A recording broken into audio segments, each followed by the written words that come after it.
Political philosophy, the untamed beast and the trainer's right, a sovereign's firm judgment. If we were to compare politicians to wild beasts, the people must be the trainers who govern them.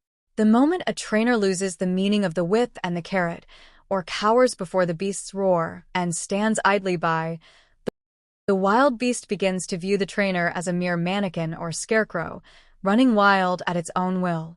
The current state of politics, steeped in selfishness and materialism, is the direct result of us, the sovereigns, giving up on the task of taming them.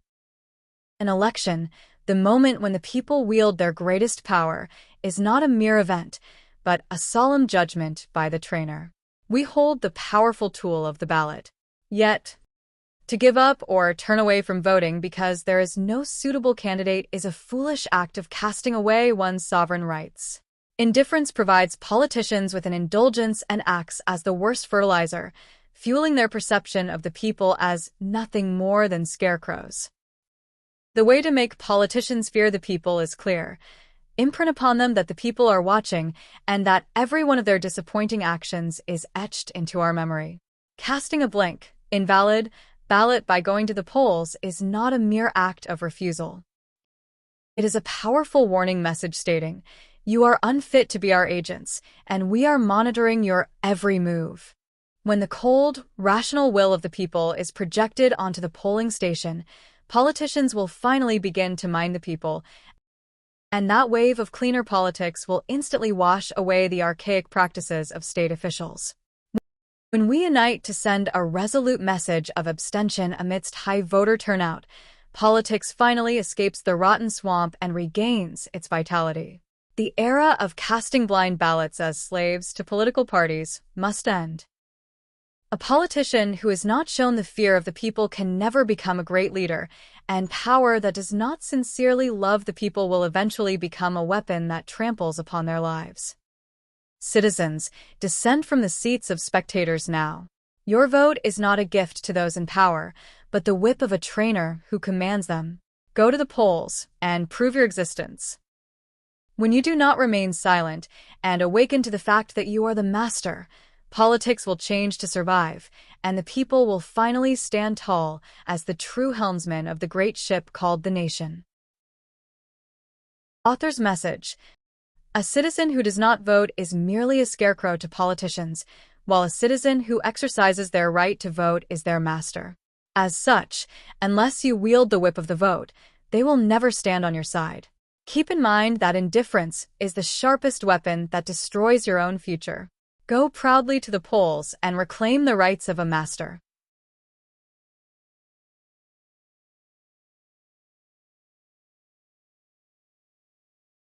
Short story: The King, the Powerful, and I. Once upon a time, in a land of brilliant golden sun, there was an ancient kingdom called Acropolis. This was the freest place in the world, a nation where the people themselves chose their king and governed the land. However, as time passed, people grew tired of the responsibility. Governing is too complicated.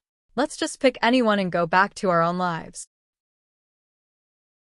As people turned their backs on politics, those who held power instantly transformed into well-fed wild beasts. They looked at the people, sneered, "They are just scarecrows," threw feasts for themselves, and raided the people's granaries. Even while starving, the people simply stood by with their hands behind their backs, saying, "It cannot be helped."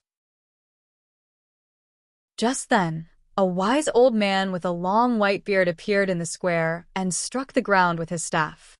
"Foolish people, because you do not wield the whip against these beasts, they are devouring you." The old man showed the people a large jar, which was the ballot box. This jar is not a mere object. It is the trainer's whip, a tool to send a stinging warning when the beast is wrong, and a proud reward when it does well. The people asked, "But what are we to do when there is no one worthy to vote for?" The old man's eyes sparkled as he replied, "Then go to the polling station and show them your power. Do not just pick anyone. Cast your ballot with your resolute refusal." If the people gather at the polls and cast their votes solemnly, every single one of them, the beasts will tremble in fear and come to their senses. On the day of the next election, the people of Acropolis gathered in the square. They were no longer mere spectators. Over 90% of the people lined up to cast their ballots into the jar. Some cast their votes with the mindset of wielding a whip, while others did so with the intention of delivering a solemn judgment. Then a marvelous thing happened.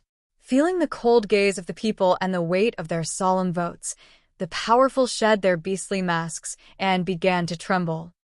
They realized the people were watching them. From that day on, they began to work diligently by day and devise wisdom for the people by night, always mindful of the citizens' watchful eyes. Acropolis regained its peace. Now the people know, a good leader does not simply fall from the sky. They are born only when the people, acting as formidable trainers, watch with sharp eyes and tame them with the whip of the vote. Ever since, the children of Acropolis have grown up singing the song, "Spectators become servants, but masters cast their votes." Your vote is the greatest whip that makes this nation dance.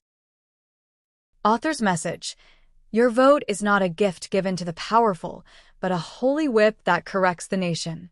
It is only the trainer's resolute will that tames the beast. Awaken from the sleep of indifference and boldly wield your rights as the master.